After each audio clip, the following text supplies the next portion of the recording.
expired, but...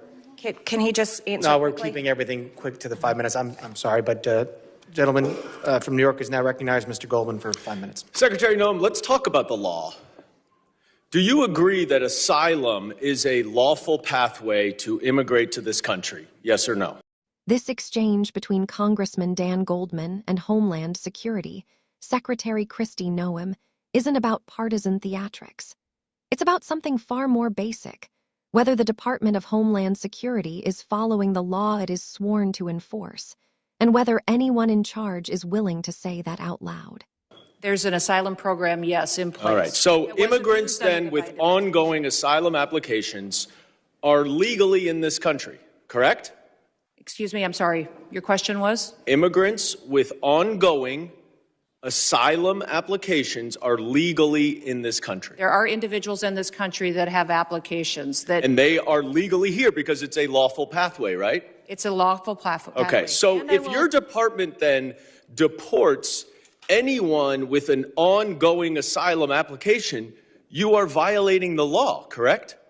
Joe Biden left us with... I'm not asking about Joe Biden. I'm asking you a specific question. If your department deports anyone with an ongoing asylum application, you are violating the law. Is that correct? It was greatly violated when they allowed... I'm asking you. People to come I'm asking you. Asylum applications. Why are you filibustering? Why can't you answer the question? It's a simple question. Your president... If your department deports anyone with an ongoing asylum application, you are violating the law. Isn't that correct? The asylum program was broken under the last... Mr. Chairman, I will reclaim my time. She's not answering the question.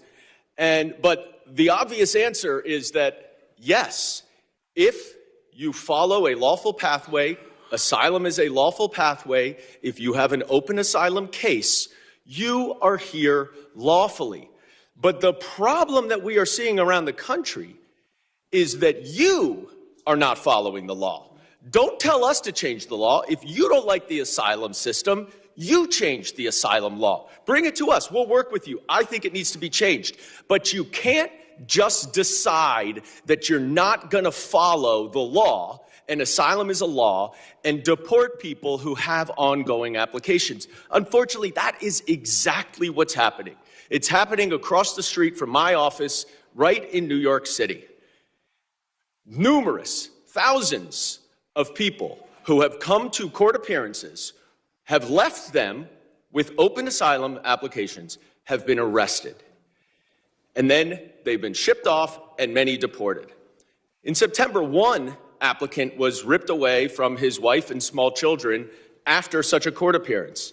And then this happened to his wife. Please play the video. No, it's not. It's not this one. All right, it's not this video. Here it is. I'm yours.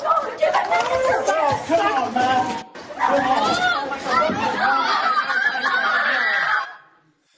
Now, after this incident, your department issued a statement that said the officer's conduct in this video is unacceptable and beneath the men and women of ICE.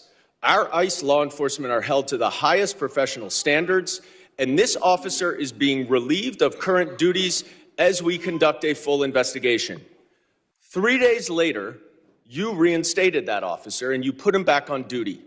I sent you a letter and asked you what investigation was done and why was he reinstated.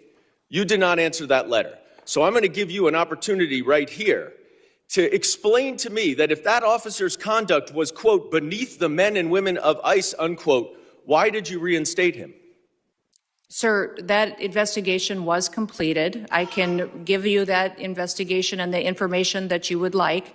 This is I wrote you 2 months ago. Why haven't you given it to me yet? I'm actually surprised that you haven't gotten it. I'm going to ask my staff about that. Well, you shouldn't be surprised because generally speaking, you do not respond to us. Thousands of your letters. Now, the other problem that we are seeing all over the country is that your officers are wearing masks, are dressed in plain clothes, often going around without identification. All of our officers are identified. And I'm not asking a question.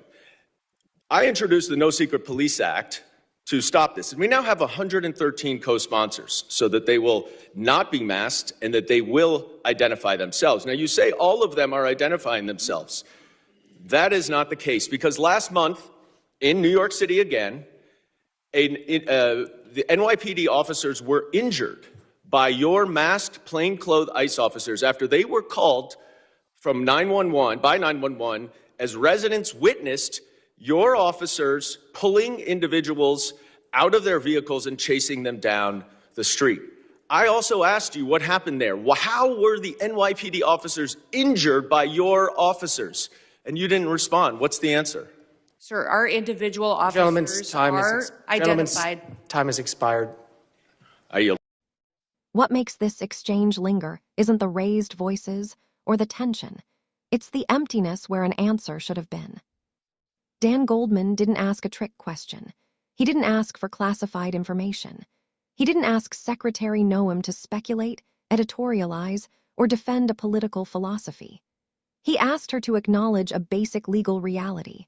If someone is following a lawful process laid out by Congress, the executive branch does not get to pretend that law doesn't exist. And yet, over and over again, she refused to say it. That refusal matters, because in a constitutional system, words on paper only mean something if the people in power are willing to recognize them when it's inconvenient.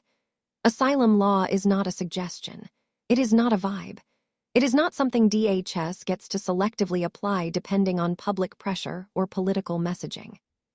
What Goldman exposed here is a quiet but dangerous shift in how power is being exercised, one where enforcement comes first and legality is treated as an afterthought. One where people who do exactly what the law requires of them are punished for trusting the system. One where families show up to court, believing due process still means something, and leave with their lives permanently shattered. And when that happens, it doesn't just harm immigrants. It corrodes the legitimacy of the entire system. Because if the government can ignore asylum law today, it can ignore labor law tomorrow. Civil rights law next week. Voting protections after that. The precedent being set isn't about immigration. It's about whether laws restrain power at all.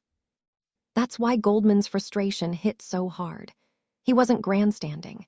He was trying to force the executive branch to say, out loud, that it is bound by the same statutes it enforces.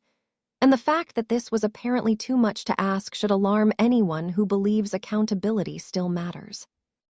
Then there's the issue of masked, unidentified federal officers, something that should never be normalized in a democratic society.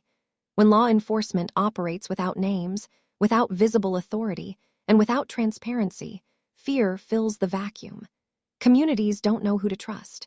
Residents call 911 because they think a kidnapping is happening. Even local police can't tell who's in charge until someone gets hurt. That's not safety, that's chaos.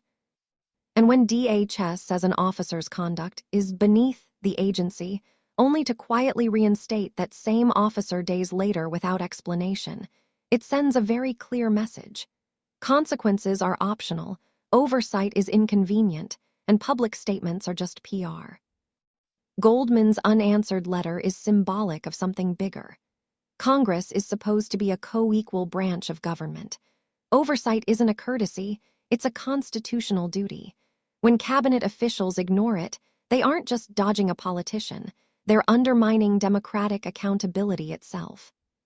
At the heart of all of this is a simple but uncomfortable truth. Systems don't break overnight. They erode when people in power stop feeling obligated to explain themselves. When "trust us" replaces evidence. When law enforcement is shielded from scrutiny, and when human suffering becomes collateral damage in service of political posture. This hearing wasn't loud. It wasn't flashy. But it revealed something deeply troubling, a government that wants the authority of law without the discipline of law. And that's why moments like this deserve attention. Not because they go viral, not because they generate clips, but because they show us, in real time, whether our institutions still believe in the rules they're enforcing. If you believe the law should apply to everyone, including the people enforcing it, then share this video, hit like, and subscribe for more breakdowns like this. And seriously, I want to hear from you. At what point does ignoring the law become more dangerous than any policy disagreement? Drop your thoughts in the comments. Thanks for watching.